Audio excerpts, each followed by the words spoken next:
Let's see, is there anybody yet in the room? I'm just kicking off here.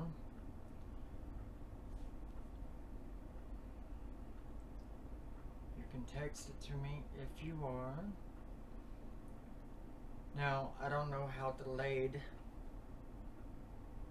the video and audio will be from each other, but I can tell on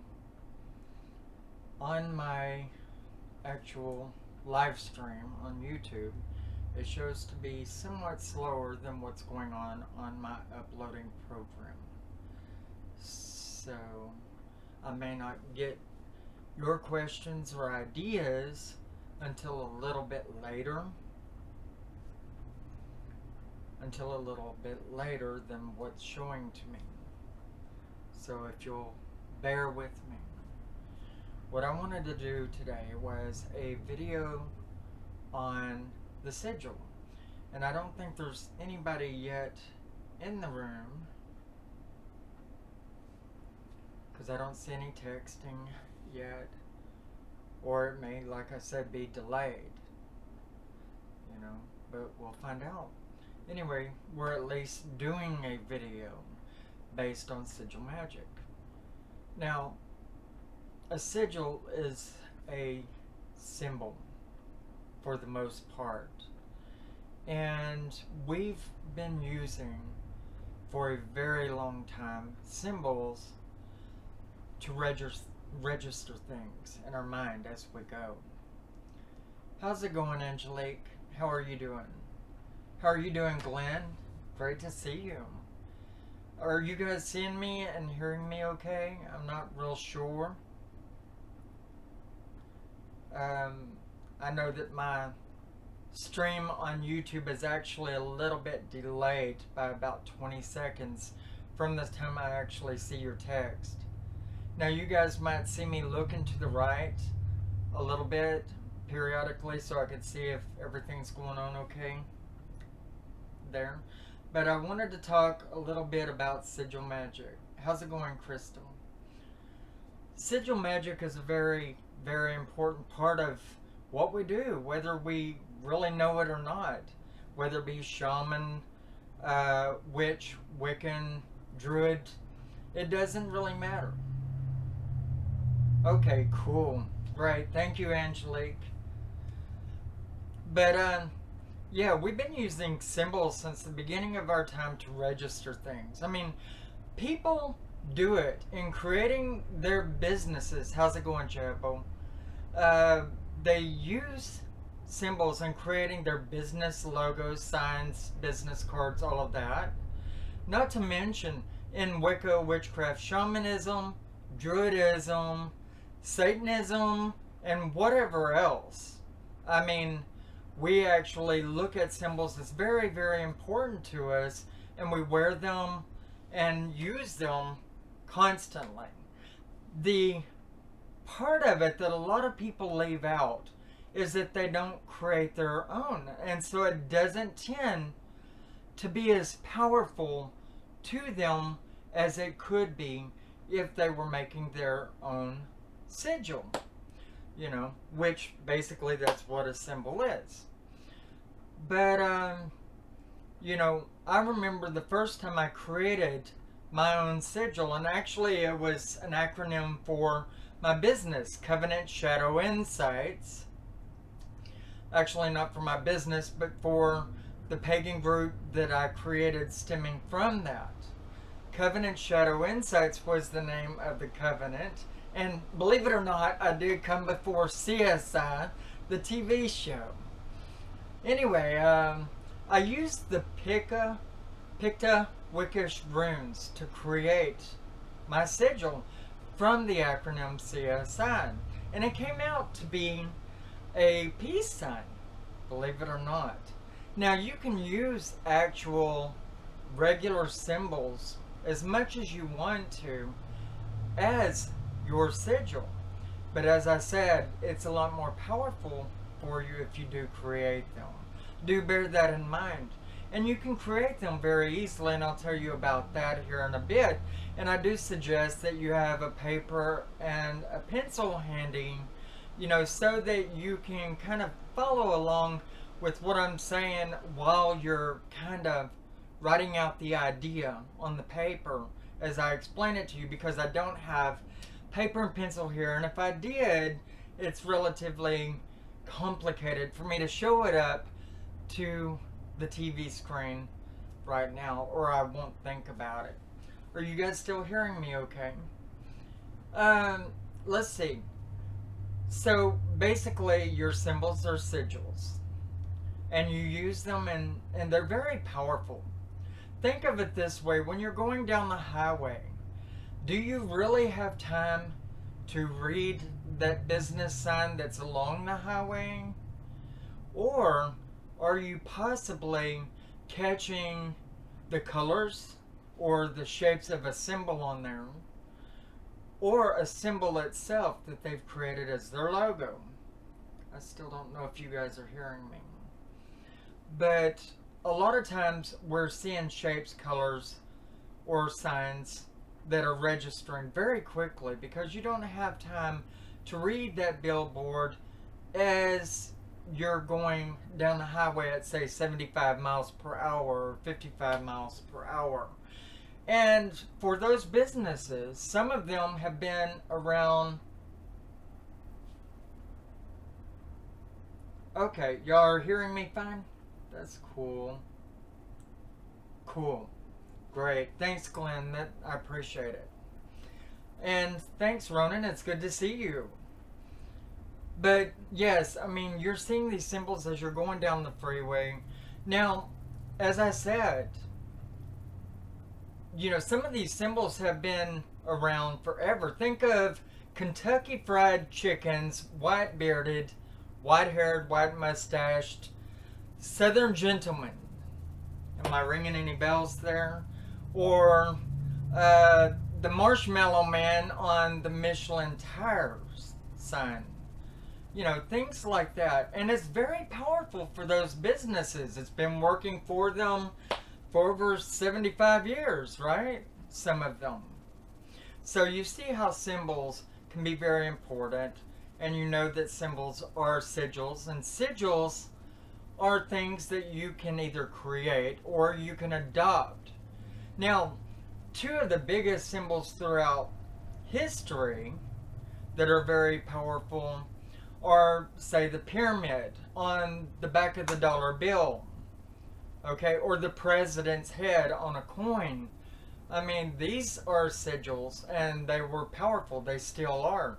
But there are so many different kind of symbols and sigils that you can find out there. I always do suggest that you make your own. Thank you. Thank you so much, Elu. Make your own. It's so very important. And I cannot emphasize enough on how great it is to actually choose a rune type. Say your angelic runes, your vampiric runes, your Thebanic runes, or your Pictowickish runes.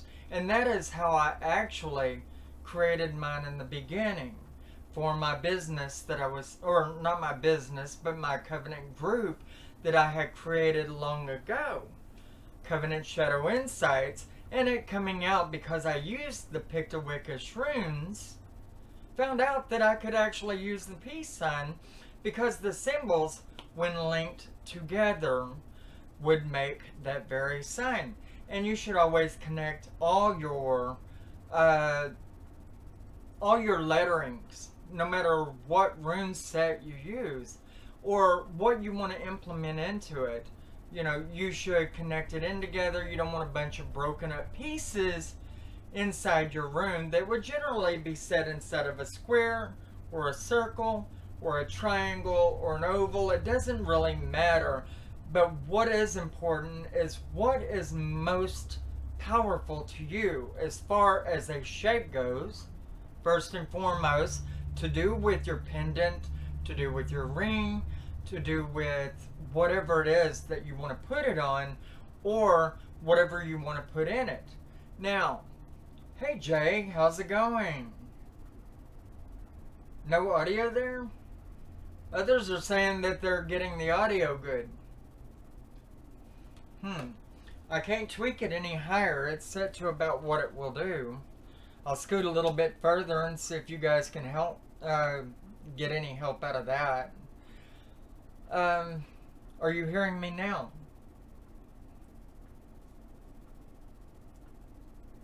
The shapes are very, very important within your sigil. You have to feel powerful with it. And that's for you to set it in on whatever it is you're going to put it on. Your runes that you use, if you are on a pagan spiritual pathway, could be likewise as powerful, if not more. Thanks, Steampunk. It's great to hear from you. And it's good to see you. So, yes, your runes could be more so powerful than the shape that you're using on your pendant or your ring or whatever you're going to use to set it on. But it should be something that you would wear often. The shape should be something you feel powerful about. And you should choose a rune you feel synonymous with. Great. Great to hear from you, Elu. So, choose your runes very carefully, and you can go online, you can tap in runes and images, and you can pull up all kinds of crap on that, right? I mean, there are people constantly creating some form of writing that you can use, and you can even use the square block standard lettering system. And they link in quite nicely. I mean, you could use the big letter A. Sorry, Jane. I don't know what it is. But you can use the square block lettering system, and it links in, say, the big letter A would go in right beside the W. Or you could use one side of the W, although it's upside down, as your A, crossing the bar in the center. And this is how you put together your sigil, using square block letterings. Now, if you're using like the Picta Wicca rune system, they're very simple. They're like stick figures, man. I'm telling you, it's pretty cool, and it's Picta Wicca, for God's sakes. Nothing rings more harmonious to an old witch like me than the Picta Wicca runes. My second favorite is the Theban runes, I would say, though. Alright, so, you know, there are two very good choices, but some of you might feel more synonymous with the angelic runes or any others. I mean, and there are a lot of them out there. The Witch's Alphabet, that's a good one. That's true. You know, so choose the one you feel more powerful with. And you might know about that from your little scribblings on a phone pad when you're talking to your friend and gabbing, and you're doing a little bit of stick figure drawings or doodling. That's the word I'm looking for. You know, apply some of that. I mean, we're so artistic most of the time and don't even realize it. Okay? And we're doing it for our businesses. So, I mean, why not for our religious beliefs? Yes, my favorite talisman is the pentagram. It always has been. You know, and for my covenant group, I created and it ended up being a peace symbol using the Picta Wicca runes. The peace sign worked out good for me. So that ended up, and it slightly variated because there was a little chip out of the right hand leg on the three legs that are at the bottom. There was a little chip and then a straight line, and then it would come down. So there was a slight variation that would claim it as ours. Now, I'm a lazy pagan. Let's face it, sometimes we can be lazy about the things that we do and not get off our lazy butts and actually do our practices, but talk about it. Hence the videos here and all of that. I do the best I can, right? But we are lazy pagans sometimes, and you know, if we applied ourselves more, we could make our religions more our own. And your sigil would be a start to that, because you're creating a monogram. And it would be a very rustic and a very symbolic monogram. Very powerful. One of the biggest points that I do want to lay upon you is the importance of setting this into your subconscious even more than your conscious. Now, a lot of your other YouTube creators out there or book writers will say that, it's more important that you set it into your subconscious and then forget about it because you don't want it in your conscious. But I beg to differ, because your conscious is the doorway to your subconscious. Is there anybody in the room that actually disagrees with me on that? I mean, if there is, please step forward, because in my opinion, you've got to go through your conscious to learn the things that you need to do to work with your subconscious. It's just the way I feel about it. Now, I could be wrong, and other people have a different idea about which way to go. But you've got to have a doorway. You don't agree, Elu? I mean, I feel myself that that's the way it is. But just bear in mind that there are so many different avenues into, thank you, Elu. There's so many ways into the subconscious, but after you've gone through the conscious. I mean, there is your gateway. There's where you've got to start, because without the conscious, you're asleep, and you might learn things there, but you had seen or felt or touched whatever it is that's coming through in your dreams that is administering that to you that you would know. And so basically, I feel that I've proven that your conscious is the doorway to the subconscious if proof is even needed. And in your dreams, you're getting symbols. From TV, you're getting symbols. And we're registering these things. And in our sleep, we don't actually see the full pictures of everything. And when we're actually being told something by somebody else, we're not actually seeing it fully, but we're getting symbols in our head. This proving that symbols, which really is the same thing as a sigil, is extremely powerful. And you need to learn to work with them, along with making talismans, doing candle engravements, astral projection. But so much of the time, a lot of people are focusing on the things that they want to play with rather than the things that would either make them more knowledgeable. And only through knowledge will come your power. Through knowledge, you gain appreciation for the god and goddess. You gain knowledge and wisdom of the world around you, which is controlled by the larger forces that be. Am I correct or incorrect?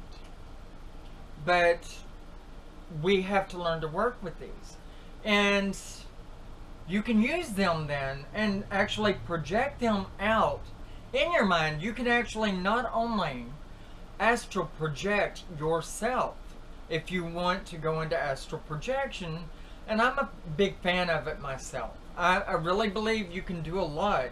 You can whisper in the ear of the person you want to influence. There's a lot of work in astral projection, and I really do need to do a video on that, and I'll tell you that I haven't done one yet.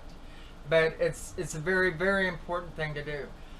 A lot of people don't know it, but you could astral project and talk in the ears of the person you want to influence, especially if you know how to picture their face. And by that, you're seeing another symbol, another sigil with what I've just said as an example.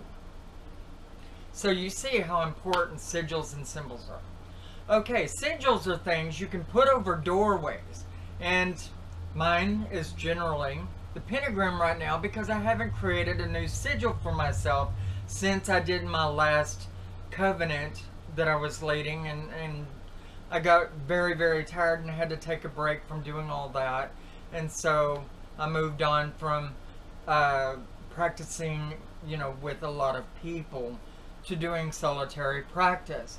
And I'm finding a lot of peace in that because I'm able to teach all of you guys. I'm able to reach out there to thousands of people in the time it takes to do a 2-hour meeting with a bunch of regular people and hope that they actually show up. I'm able to get on the internet and teach right now 7,000 people between my two channels, about the subjects that I hold so near and dear, which are the tarot cards first and foremost. And if you don't know of those, look for Mystic Shadow Insights on YouTube and you'll find my channel there. But, I can reach out and I can teach so many more people this way than holding my group meetings, so I prefer this. But anyway, do any of you have your paper and pencil handy? Because I'm going to tell you how you can create your sigil right now, and I'm not going to hold anything up. I'm going to tell it to you, and it's going to be easy enough for you to follow that you could write out what I'm telling you. Okay? And now we're going to do a little bit of magic right here, okay? Are you with me? Everybody say aye.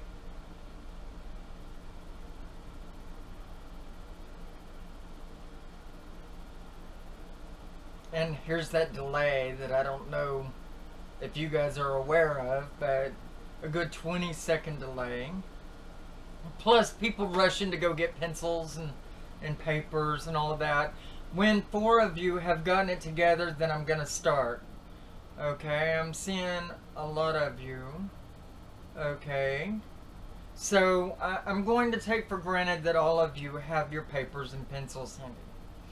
Okay, first and foremost, you have to have a purpose. Good deal. You have to have a purpose, right? You have to have a want, a wish, or an idea of something. LOL. You have to have an idea, a wish of something that you want to have happen, right? Okay, and now all of us are here together, and if you want to, you can say all of our roomies right here. That's Ronan, that's Nightwing, that's Steampunk, that's Glenn, that's Crystal, Angelique, Elu, all of you guys, and I don't know who else is here. I can't really see that far into the list, and it's not that important. If I have 1 student or I have 20 students, to me I'm doing something good for the world, and somebody's going to carry this knowledge and wisdom of all the old people that taught me, Anyway, so what you're going to do is you're going to start with a basic idea or wish, something that you want, but you don't want to put it in a weak meaning, so you don't want to put it in its negative form. You don't want to say, I'm going to quit getting fat, or quit getting angry, or I'm going to do this or that in that way, or I will not actually quit was the wrong term. Quit is more where you would go to. I'm sorry about that, folks. Quit is more where you would go to protect yourself from using the words no, not, or haven't, or won't, things like that. And if any of you guys have been studying in Wicca, witchcraft, shamanism, druidism, even, wizardry, you'll know that you don't try to use negatives anyway. I mean, that's one of the strongest points that I want to make here. Yes, I quit smoking, and just like that, because a little boy was my symbol when he threw his arms around me and started crying because he thought I was going to die from cancer. I quit smoking to avoid cancer, and I got cancer 6 years later. So, but, I mean, I'm winning that shit, right? Anyway, see, where was I? Where was I? Brain matter. Anyway, you don't want to use negative, so you steer away from that. But you say what you want, what you're going to do, and you put it in steadfast form in a small sentence. Because you're screwing up if you don't do it that way. I don't want everybody around me, blah, blah, blah, da, da, da, da. You know, you don't want to be crying or whining when you're making your sigil that's supposed to be so powerful to you. So you say, I will quit smoking. I will lose weight. I will, and you make it quick. You make it exact and extreme. And you write down that goal. But first you will say the words I will, or I'll accomplish, or whatever at the beginning, and you put it in steadfast form. I will lose that weight. I will get that job that I want. I will make better money. I will apply myself for this goal. Be specific and basic, because what you're going to do is you're going to write down this goal without any spaces between your words. So do this now. If you have a goal, write it down and in the form that I've told you. And then I want all of you to start letting me know when you've accomplished this. And I'm going to pause and take a drink of my coffee if you guys don't mind.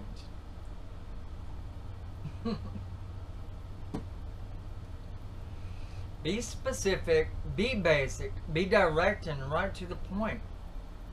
Stay away from negatives, but write down your goal steadfastly how you would like to see it.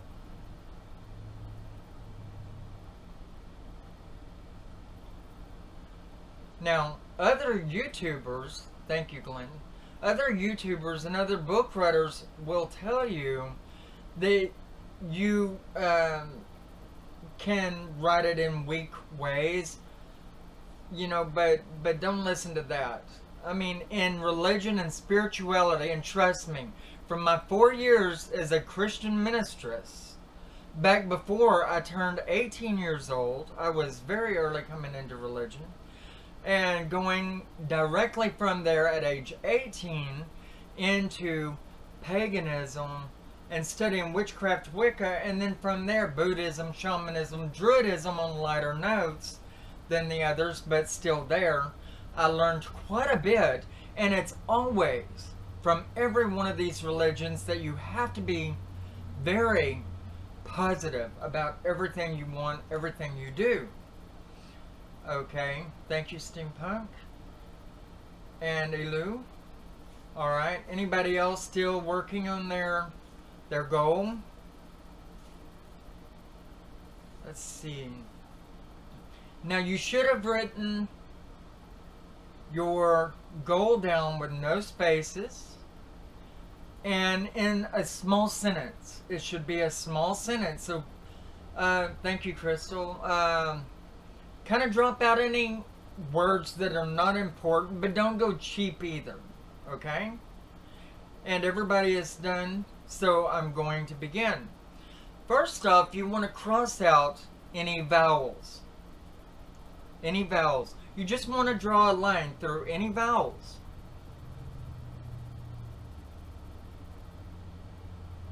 Thank you, Nightwing. Cross a line through any vowels within that line of text. Okay, because that line of text isn't even a sentence anymore. But while you're doing this, you need to really focus on that goal. You really need to set your mind into it. You need money. You need to quit smoking. You need to lose weight. You need, you know, think about that. Think about what you need, but concentrate on one thing. Because you're creating a sigil for only one goal at this moment, although we'll talk more. Okay, this sigil that you're creating is for your want right now. And all of you are good. So, crossing out your vowel first. Now you're going to cross out any duplicate letters, leaving only one. of any letter. No more than that. And make sure you've gotten it good. And then let me know when you've done all of that.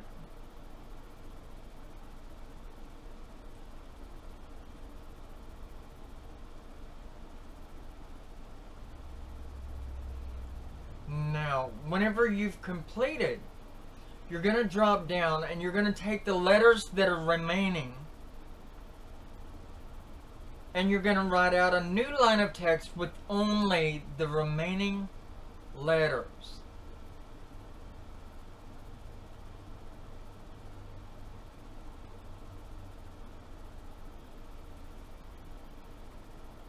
Now write out your remaining letters at the very, very bottom, steampunk. And you should be down to a few letters if I am correct.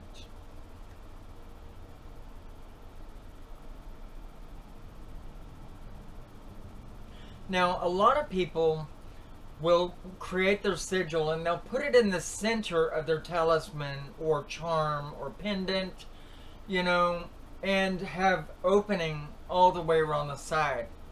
I believe that your lines on as many sides as possible should connect to the circle that your sigil is in, if you even use a circle. Some people will not put their sigil in a circle, and that is quite alright. However, I feel in encasing my power, I can release it whenever I want to the greater goal. And that's why whenever I'm creating a sigil for a desire, my own personal want, I will make sure that the lines inside my sigil will connect to the outer perimeter of your circle, or the inner perimeter of your circle. Okay, so all of you should have done everything I've told you so far. Now, is there a particular rune that you draw to the most? Or maybe, just for the sake of doing this video, we'll choose plain block letters for those who do not. Or maybe the runes are just very complicated and you can work with that on your own after the video. But plain block letters will work for, you know, this particular viewing, for what we're doing right here. And what you're going to do is you're going to connect the lines and the few letters that are there into the center, starting with your straightest bar. Okay, like if you have a T, or if you have an L, or whatever, you might want to put that first, and with the staff of it that goes up and down through the center as closely as possible. You know, if it's an L, it's a little more complicated, like in my name, you know, but you could still work with it from there, you know. So a T or an L or something along those lines, but you can even start with a W or an M. I would choose the straightest up and down letter that you would find first and foremost.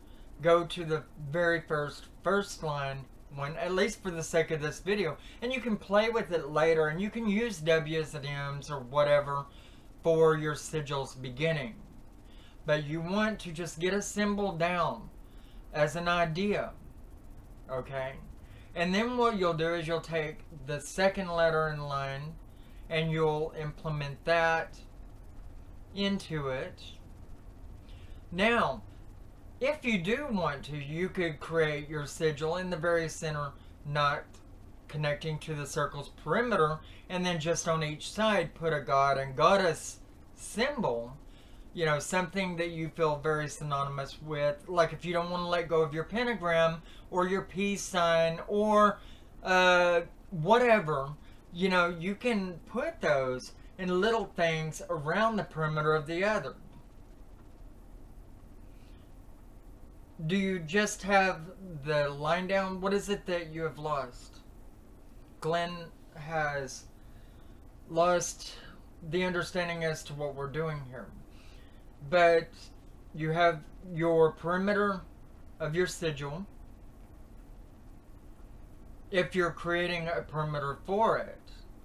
Now, a lot of people will start by doing the inside first, and they'll start creating the sigil, and then they'll go and they'll make the outside of it as they will, you know, around it or before it. It doesn't really matter, but decide whether you want it in a symbol, a shape or not.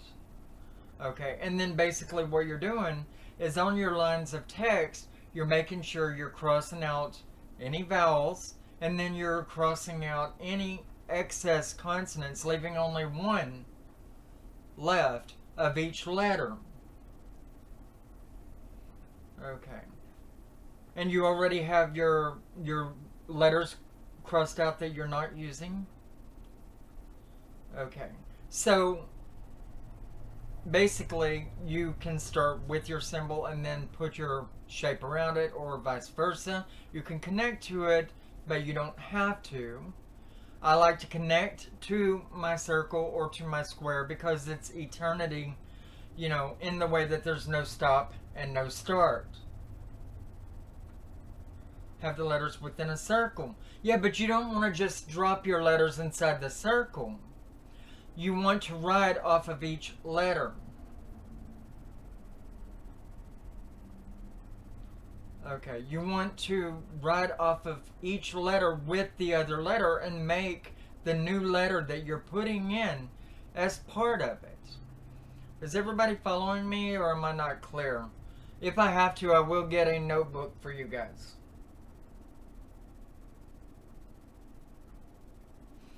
Let me do that.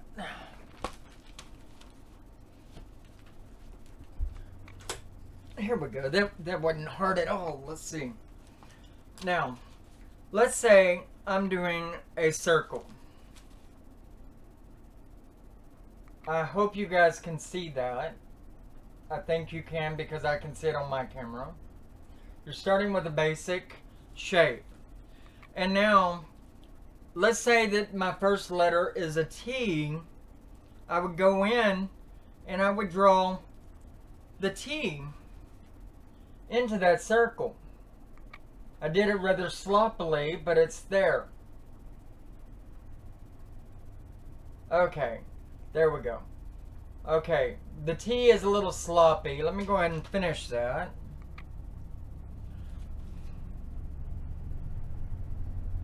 Alright, so you have a T inside the circle, but let's say your next letter is an L. All you have to do to create this L, because you have, I'm sorry, I'm still trying to judge distance here. All you have to do, since you have your top line here already, is draw your L leg over here as far or as close to the, you know, the vertical line as you want. And it's up to you. Now, let's say you have an E for your next letter, but we got rid of vowels, so that's not a good, let's see. Let's say that we want to make an R there, alright? So, all you have to do is use the left side of your T-post, alright? And create either, and I suggest a block style or front. See how I just use the T to create an R right here. Block style, and you can go all the way over to the corner and then out or up under like I did here. You can touch this corner up to your circle's perimeter, but you're using each of these letters to create your new letter. And if you're making yours with runes of some sort, then you're going to do likewise. And you can do that very easily with the Picta Wicca runes or the Thebatic runes. And no, I'm not trying to sell you runes here or anything like that. But you can use those, your runes symbols, your runes, your witches' runes, and all of that. They're very easy to work with because they're all straight lines like your block style letters. Shit. Pardon my language, guys. But you know, obviously your straight lines are going to be easy to work with, but the Theban runes also make it quite as simple. Even though there's a lot of curves there, the letters look so alike, and you can go right off of each of them in creating your sigil. Does everybody have the basic idea of creating your sigil now? And please acknowledge me if you do.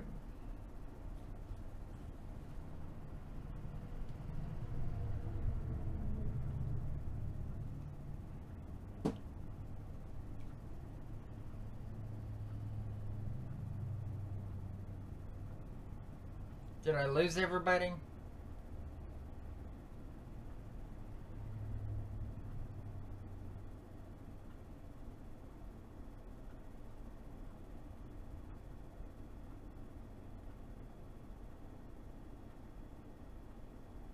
I did lose you, Angelique, or no? You do have your sigil idea correct?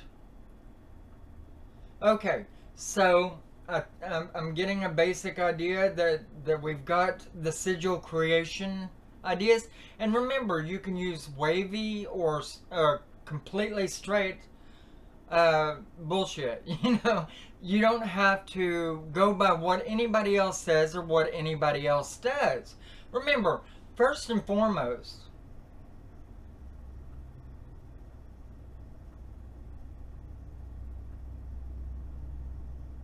you think you've done it wrong in the past, Steampunk? Cool. But it looks like everybody's got it. So, great. We're rocking now. Anyway, what was I saying here? You don't have to go on what anybody else thinks is right. Remember, first and foremost, I always teach you that you are first, you're foremost, you're the one that has to live with your religion, and that you should make it what you want it to be. And I mean, you can mix, cross, mix and match whatever religions together you want to formulate the best religion for yourself. But you have to feel strong, powerful, and faithful in that which you hold to you. The same with these sigils. You have to feel very powerful with what you see there, and if you don't, then you need to rearrange it. And you can do so in so many ways. And you don't have to start with the first letter. You don't have to start with the last letter. You can start with whichever one you want to, actually. But just remember that when you have it arranged, you want to feel powerful about it. Now, back to another point I only lightly touched on earlier. You can actually implement your god, your goddess, or low power, low magic sage into that which you're doing. You know, some representation of the earth, or of a planet, or whatever. A god or a goddess, or the god and goddess, one on each side, if you don't want to connect your sigil to the sides, or if there's a space around or a place in the middle, you can actually implement another symbol that would strengthen that because of your faith in a higher power, a lower power, or an aid of, you know, the earth and the universe around us. If you want to use low magic's aid or the universe's energy. Okay, so you can implement something like that around. Your biggest practice, and what you got right now, I guarantee you looks like shit. Okay, it's just the way it is because we sat here and just kind of threw this together. Alright, and that's okay. You know, your biggest practice is when you sit down with that pen and paper and you start scrying into it, and you're not having to listen to me yap at you.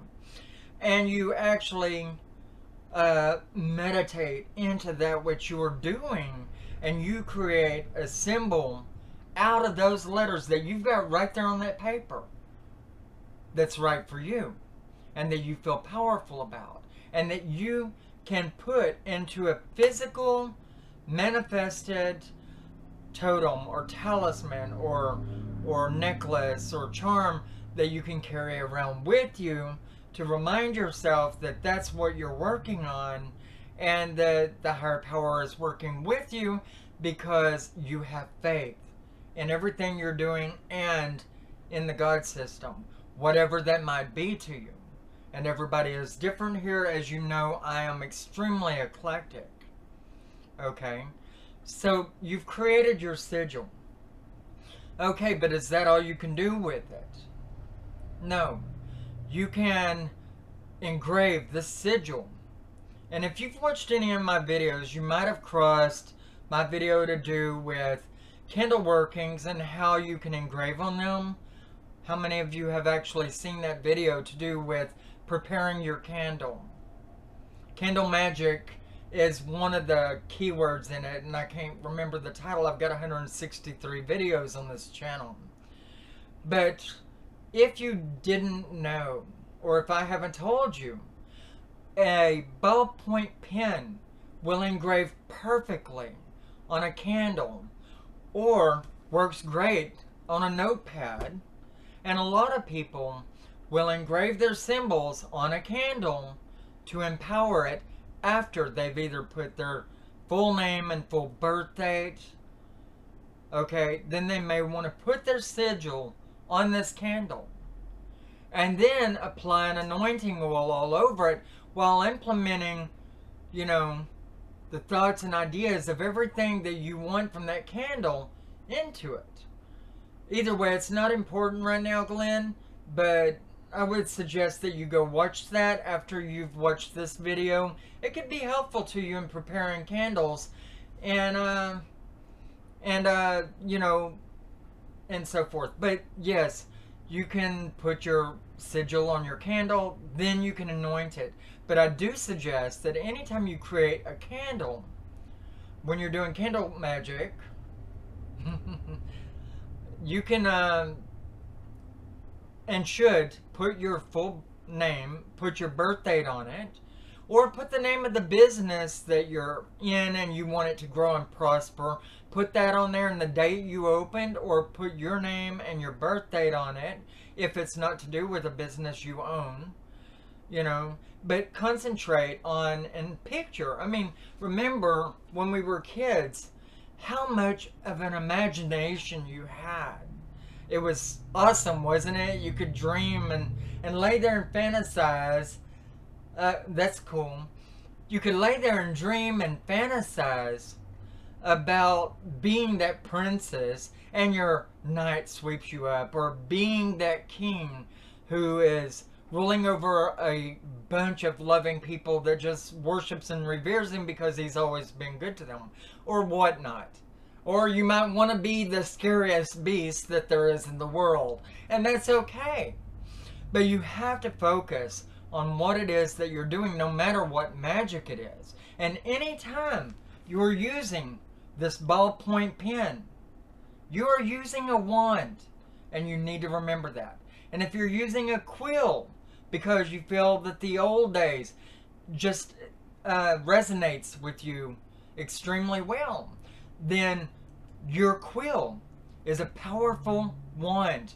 Actually, it could still be the feather and the communicator of knowledge and wisdom, or words from you to the higher power or to other people.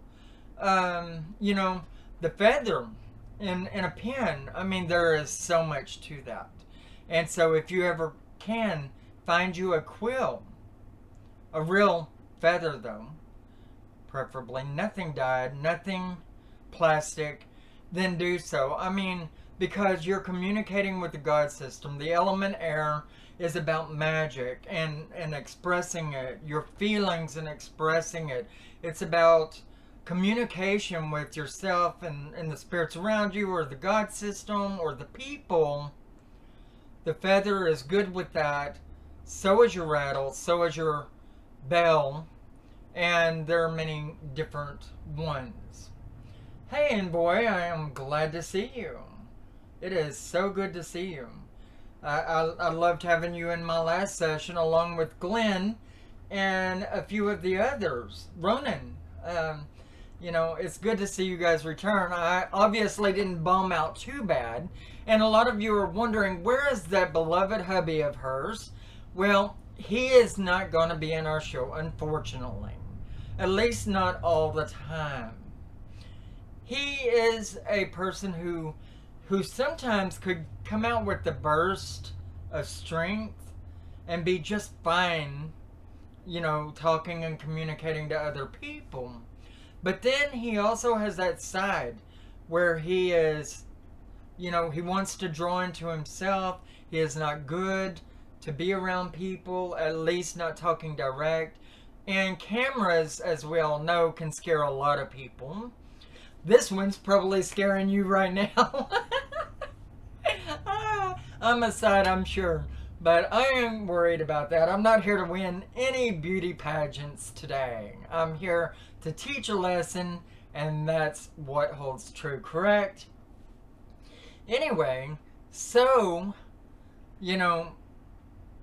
back to what we were discussing, and where was I at? Somebody kind of tipped me off here. I got lost. Oh yeah, the pencil, the pen, or a quill is a powerful tool, and the quill, I would have to say, would be the most powerful because it's provoking thought, it's provoking ideas, it's provoking communication between you and the page that you're writing on. It's provoking a communication between you and the higher power. It is all of that.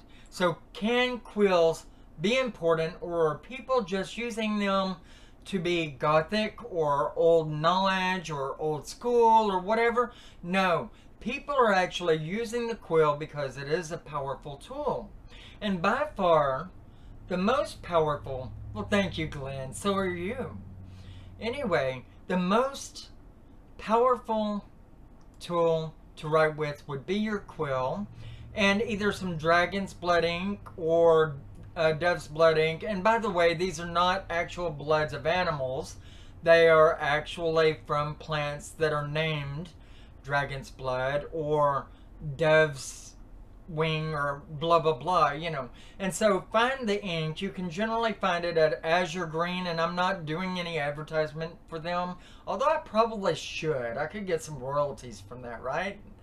But no, they do carry the little bottles of ink that you can get, and they do carry the feathers, and I think a lot of their feathers are big enough to where you could stick a pen shaft in it if you want to go about it that route, and it's the cheap way. But if you can feel really good about it, and I started there. I mean, we don't start out rich, and none of us probably are. I think pagans are generally the poorest people, and I'm sorry. I mean, a lot of you might not feel that way, but all the pagans that I've seen tend to be the poorest people in the world. And it's because we're so humble in the face of spirituality and to the God system. And a paintbrush, I could see that. Communication. Envoy of the Dragon, and I'm sorry people, I haven't got it set up to where the text or type of other room goers can show up on the screen yet, but people are talking to me over here on this monitor. And Envoy of the Dragon, a really, really good person here, says, odd question, but have you ever thought of using a paintbrush for a wand?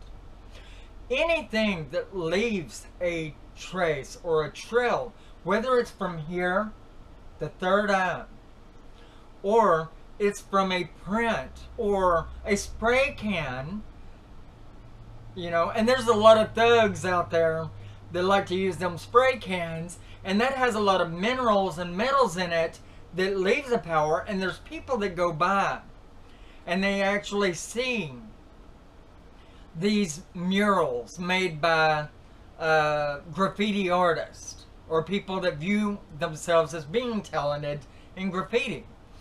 And they'll go by and they're looking at this. They're giving it time and attention. They're reflecting on it. What was in the mind of this? And they're giving power to this person's symbol, which is making that person all the more powerful, even if that person does not know it. The things that you leave as a footprint or a handprint of yourself does leave an impression, a magical one, or an energy empowering one. And so we should always remember that. It can also count against us. Remember, if we leave any such things in the hands of other people that could be enemies, especially your sigil or your new witch's name that you take when you get initiated, or your actual name if none of these apply. A person can have a power over you, and they will. And no one can tell me. I don't care how dark you are or how light you are or whatever. I'm eclectic and I have nothing against any frame of people. But I have had people cast on me, and I have had other members of my room here, actually my videos, indicate to me they were walking off my channel and not coming back to watch any of my videos because magic is neither white, gray, or black, but is neutral. Well, that's true. But the intention of the individual dictates as to how that will go. Now, people that have anything of yours, hair, I don't have much to pull on to show you, but hair. If they have your hair, your fingernails, a wash rag that you bathed with, it's got your skin flakes on it, you know, a pair of your boxer drawers, they've got something that they can use against you. And they will. So you have to watch out for that. And your tags, your print, that's the same thing. If someone ever gets a hold of your spell book, then you're really in a heap of shit. I mean, and tell me that there won't be anybody that would do that to you. You got life screwed up. It could be a friend that just quits talking to you because you have a falling out, and that happens all the time. I have had, I don't know how many 13 to 16 year friends that I'm not seeing today.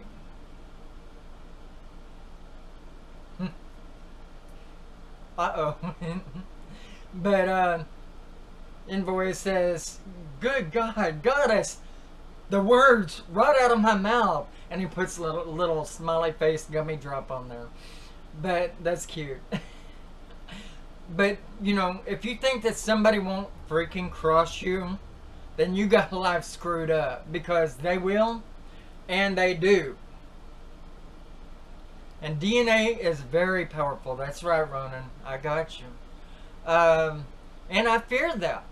As a matter of fact, I believe, and I don't know how many of you have watched the video, I had one out that came out about, what, a year and a half ago that said someone cast black magic on me. And then I created one more recently, I guess about, I don't know, 5-6 months ago, about I come out fighting and blah blah blah or whatever, where I'm indicating someone's cast it on me, and I'm pissed and I'm fixing to wreak some havoc. Well, I don't generally like to do that, but I will if I have to protect myself, my family, or whatever. And no one can tell you that they won't do that. Yes, or burn them. That's a good idea. Steampunk says, I was always told to flush your hair, your nails, and things of this nature down the toilet. But the toilet won't hold everything. Do realize, as an apartment manager and owner from the past, I will tell you that that plumbing is no nice thing. I burn everything. Do you know how I use my cauldron? I don't boil or bake or cook things in it, although I do have one for that, by the way.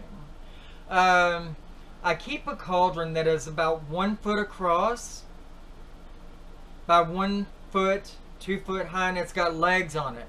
because I do a lot of my works inside the house. And I keep this cauldron by my altar. And whenever I'm ready to get rid of anything, then I burn it to give it to the air, including the prayers of whoever I'm doing witchcraft works for as a client. But nonetheless, you have to be careful. Back on topic though, your sigil is a very, very important thing, and it is more important than you create your own, I feel, than to pick one up and hold it to you, although that is good for the short haul. And you can even, create your sigil and then combine it with a symbol that you feel very passionate about, like the triangle, and then put it inside of it, which is a pyramid up to the gods and goddesses.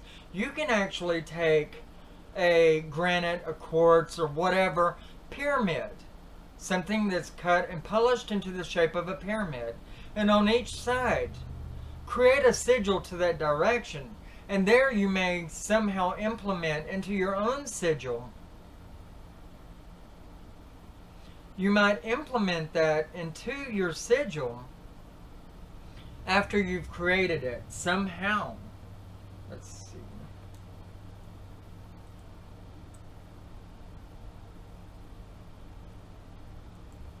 Hold on just a moment, folks.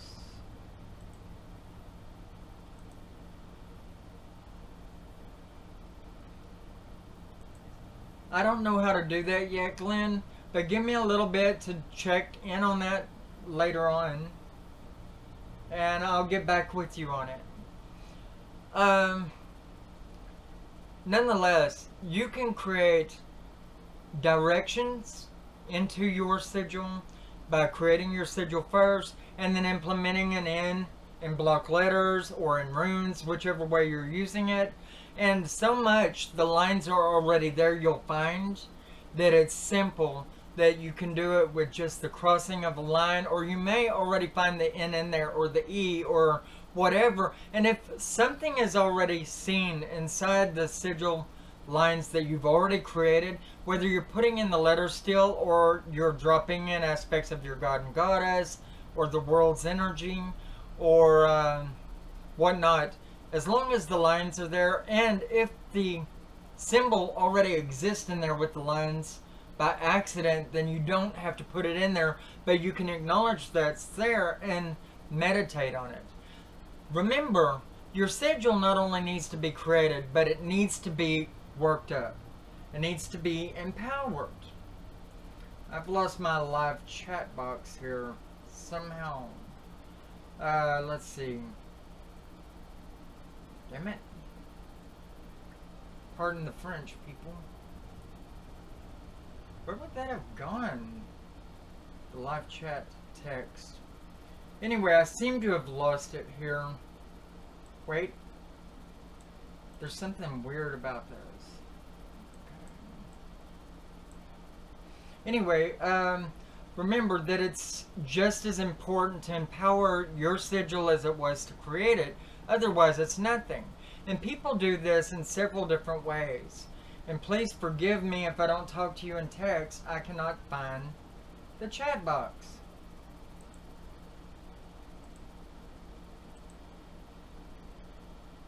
It seems to have fled.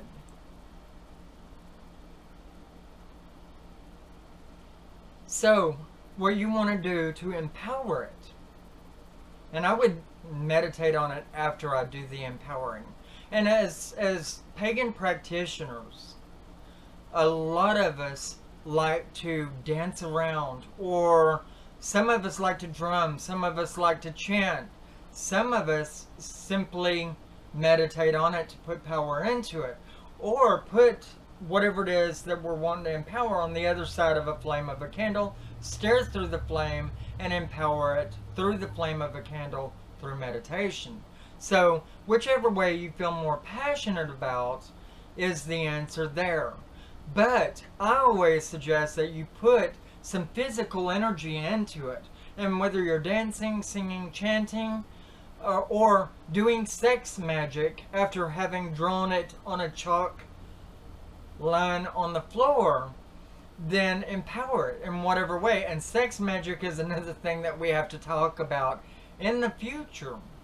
And do bear in mind, still, people, I cannot see your text, and I don't know what happened there. Done. Oh, okay. Okay, I got y'all back. Thank the goddess, or God. Let's see. Alright. But yeah, Glenn, if you wait till later, I'll figure that out and I'll get back to you. But trying to do certain things on the chat here, it makes me lose things because I'm not familiar with live streaming. I'm not familiar with computers hardly. I am I don't know. I'm way back there in technology. My old man does all of that for me. But you know, empower it through whatever. And then you want to meditate on it to make it yours. Okay? And I suggest that you do that. And then afterwards, use it whether in the mind. And you need to look into it. And really let it tell you a story. Okay? So you don't forget it. Burn it into your mind. And the ones we created or talked about that you wrote on paper earlier, that was for a specific purpose. Okay? Now, an empowerment sigil for you personally or for your business, you might use your name or your witch's name or words to your goddess or in God, you know, to create it. I mean, whatever way you choose to, you know, but you might want to create you an empowerment sigil that you'll hold to and that only won't be used for one purpose. You know, because then it's just, you know, out the window a lot of times spent. You know, now Sigil Magick is very good. So do that, but do expect to spend a couple hours on it. And especially if you're going to engrave it on your candles, if you're going to do whatever. And you can get little stamps like they used in the oldest days to, you know, put on letters, the wax, and then to stamp it. That's what I use to signature my spell works that I do for my clients. You know, the little candle wax stamp. I use a peace sign or I use a tree of life. And I do also have a musical note one, as well as a skull and crossbones. There are many sides to my personality, people. You know, but yeah, those are pretty cool. But, you know, empower, meditate on and make it yours. And then, you know, you'll empower it every time you use it from there on out. If it's for your business, make something permanent. You know, and I would suggest maybe using the name of the business, you know, and then taking out the vowels, taking out the extra consonants, leaving only one of each, making it only one word, figuring out your favorite rune type or your favorite way of drawing your letters, and then implement it, you know, and then all of the other steps to follow. So it's pretty simple. It really is. And we do, when we're doing our spell works at the table, we're invoking a symbol most of the time anyway. You know, we are, for the most part, using this kind of magic with everything we do, whether we know it or not. And I love that. I love that, you know, we can apply ourselves in the way that we feel is more prominent for us, you know. But Sigil Magick, as you see, is very important. That's what this has been about, and I've taught you how to create it. I've told you how it's important or what it's done for others. I've told you how you can use it for you, or maybe I haven't. Let's see, King Solomon used it to encascle demons, okay? To evoke certain spirits, okay? And we use them all the time. In one of my old covenants was kind of Solomon based. I mean, we had some Christianity embedded into our religion with the things that we did. And Solomon and the ideas of him being used as a forefather, we went into his seals all the time. And they are very, very powerful seals and symbols. And if you go into the greater and lesser keys of Solomon, you'll find that there are a fantastic amount, more than what you thought could ever be. Not to mention, you've seen how many, you know, from Witchcraft, Wicca, Druidism, and, all your other secret societies, whether pagan or not, you've seen symbols, even Christianity, you know, and people feel very powerful about their symbols. But what if you were to create it yourself? It's going to be 100 times more powerful. And that's the way I feel about it. That's my outlook on it. And other people may disagree, but that's not for who I'm here. I'm here for those that want to hear what I've got to say and either take something away from it or apply something to it here in the group. I am not opposed to you guys giving any, hints, tips, or ideas likewise, and I would read them out for the group. Okay? But powerful it should be.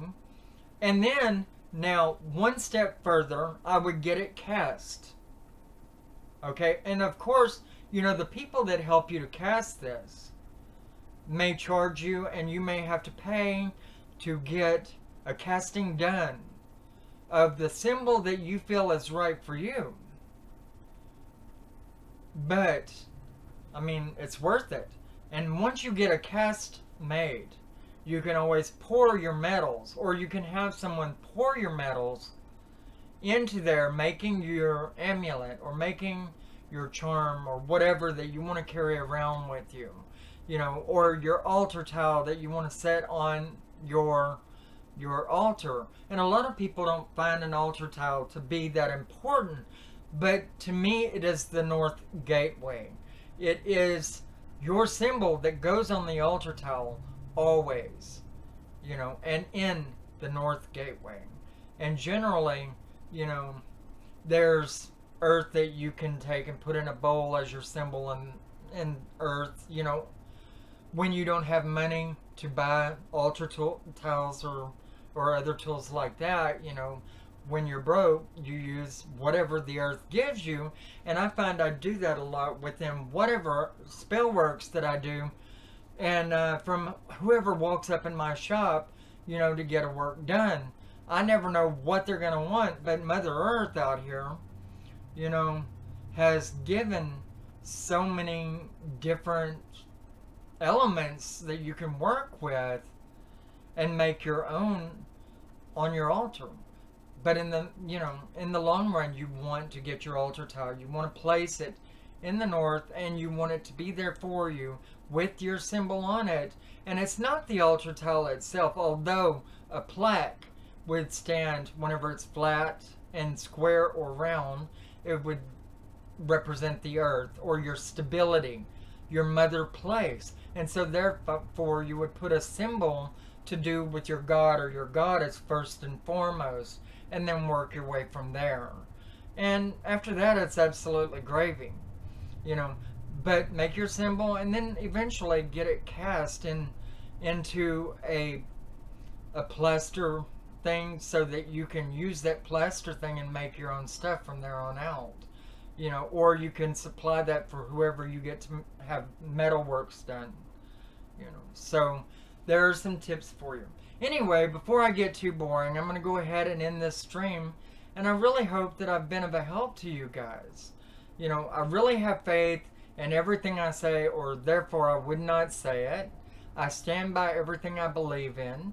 And do remember always that anything that another person gives you, even if it's out of a book, a lot of people feel, and this really chaps my butt. A lot of people feel that whenever they learn something from another party, no matter where that other party must have gotten it from, that it's steadfast, set in stone, and you can't vary it away from it. And I need to do a video based around this, but you have to use your own ideas of creativity, because that's who we are in the craft, is crafty. And if people don't get that, then we have a much bigger issue than coming out with a little symbol, that we carry around and empower. Have I lost all you guys? I haven't seen anybody text in a good while. And I'm sorry if I've bored you with this topic. I am ending it now, and I really hope that you've gotten something out of this. I've really enjoyed giving it to you. You stay tuned for other videos in the near future, and brightest blessings to you. Take care of yourself.